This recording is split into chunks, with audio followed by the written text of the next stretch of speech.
Baik, Assalamualaikum warahmatullahi wabarakatuh. Perkenalkan, nama saya Anissa Shalwa Maharani dengan NIM 4522091051 kelas E. Saya di sini akan menjelaskan mengenai materi bab 2, yaitu teori dalam penelitian kualitatif.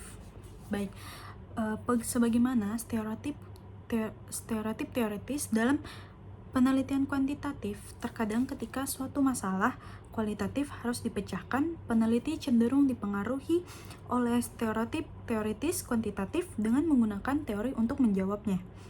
Pada prinsipnya, penelitian kualitatif menggunakan pendekatan induktif. Dengan demikian, teori sesungguhnya adalah alat yang akan diuji kemudian dengan data dan instrumen penelitiannya. Stereotip ini dipengaruhi oleh salah satu tipe penelitian kualitatif, yaitu deskriptif kualitatif, yang dimana sesungguhnya tipe penelitian kualitatif ini belum benar-benar kualitatif. Hal ini dikarenakan meski mengandalkan analisis kualitatif yang akurat dan andal, namun pengaruh berpikir kuantitatif masih kuat dan mengakar dalam melakukan penelitian kualitatif ini. Di dalam sejarah penelitian kualitatif, pendekatan kualitatif deskriptif sendiri tidak sepenuhnya mengakar pada penelitian kualitatif. Namun, hanya kebiasaan serta pengaruh antara pandangan kuantitatif dan kualitatif sajalah yang akhirnya melahirkan tipe penelitian kualitatif deskriptif tersebut, sehingga penelitian kualitatif deskriptif lebih tepat disebut sebagai kuasi kualitatif. Kemudian, agar penelitian kualitatif deskriptif dapat diterima sebagai salah satu tipe penelitian kualitatif, maka penelitian kualitatif lebih memiliki mendekati makna dan ketajaman analisis serta logis, dan juga dengan cara menjauhi statistik. Di dalam melakukan penelitian kualitatif, para peneliti menggunakan beberapa model penelitian, yaitu yang pertama, penelitian model dedukasi dan model induksi. Kemudian masuk kepada pengertian teori dan penelitian kualitatif. Teori merupakan sekumpulan konstruksi konsep, definisi, dan dalil yang saling terkait serta menghadirkan suatu pandangan yang sistematis tentang fenomena dengan menetapkan hubungan di antara beberapa variabel dengan maksud menjelaskan dan meramalkan fenomena. Teori secara umum dapat diartikan sebagai serangkaian proposisi atau bisa disebut pernyataan tentang kebenaran yang sudah diuji secara sistematis dan dikaitkan secara logis, dibangun melalui serangkaian penelitian untuk menjelaskan suatu fenomena sosial. Sementara itu, penelitian kualitatif didefinisikan sebagai jenis penelitian yang temuan-temuannya tidak diperoleh melalui prosedur statistik atau bentuk hitungan lainnya.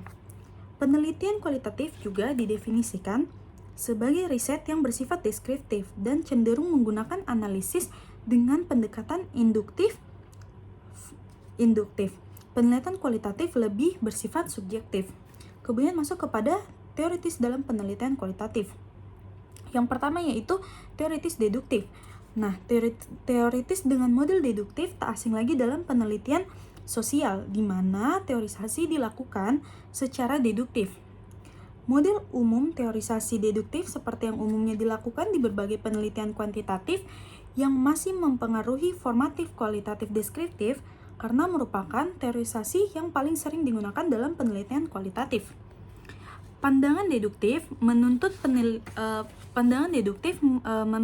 peneliti terlebih dahulu menggunakan teori sebagai alat ukur dan bahkan instrumen untuk membangun hipotesis, sehingga peneliti secara tidak langsung menggunakan teori dalam melihat masalah penelitian. Di dalam penelitian kualitatif, hipotesis tidak perlu diuji dengan teknik analisis data, akan tetapi dapat digunakan saat pengumpulan data di lapangan. Teorisasi deduktif pada umumnya diakhiri dengan pembahasan tentang teori tersebut diterima, meragukan, dan membantah atau menolak. Kemudian masuk kepada yang kedua, yaitu teorisasi induktif. Terdapat dua pendapat yang berbeda pada model induksi. Yang pertama yaitu mengatakan bahwasanya peneliti harus perhatiannya pada data di lapangan, sehingga segala sesuatu tentang teori yang berhubungan dengan penelitian menjadi tidak penting.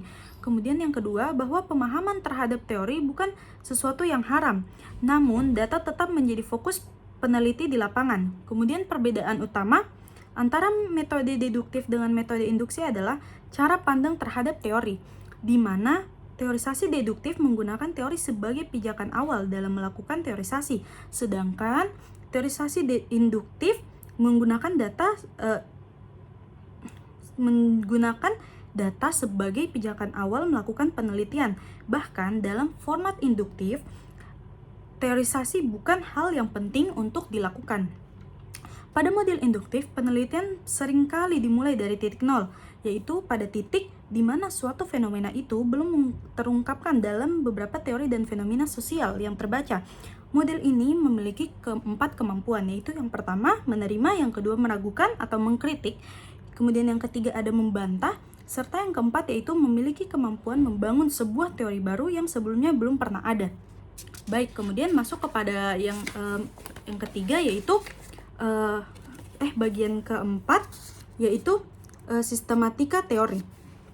Di sini banyaknya fenomena sosial, maka ilmu sosial juga berkembang begitu kompleks dan menjadi begitu rumit. Akan tetapi, apabila disusun strukturalnya dalam ilmu sosial, selain paradigma dikenal pula struktur ilmu sosial, seperti rumpunan teori yang dapat dikelompokkan ke dalam grand theory, middle theory, dan application theory. Kemudian kunci kendali memilih teori dalam penelitian adalah yaitu selalu memahami konteks formal dan material sebuah teori. Juga dituntut memahami teori itu, baik pada konteks sejarah maupun konteks sosial di mana teori itu dilahirkan. Dengan demikian, apabila teori itu digunakan, peneliti akan memahami struktur masing-masing teori itu. Bahkan mampu menyusun sebuah skema perkembangan teori dari masa lalu sampai pada konteks di mana seseorang melakukan penelitian. Kemudian masuk kepada bagian kelima, yaitu ragam teori dan teorisasi dalam penelitian. Secara umum, teori-teori sosial bergerak sekitar 4 tingkatan realitas, baik yang bersifat makro maupun mikro, yaitu realitas tingkat makro-objektif, makro-subjektif, mikro-objektif, dan mikro-subjektif. Perbedaan tingkat realitas hanya merupakan kebutuhan analisis. Kemudian menurut Parsons, seorang individu tak mungkin lepas dari ikatan struktur sosial di mana ia berada. Namun, seseorang individu memiliki kemampuan untuk memilih berbagai alternatif tindakan secara aktif, kreatif, dan evaluatif yang memungkinkan tercapainya tujuan khas yang diinginkan. Kemudian Parsons juga dengan sadar memakai konsep action dan bukan behavior dalam menyebut teorinya.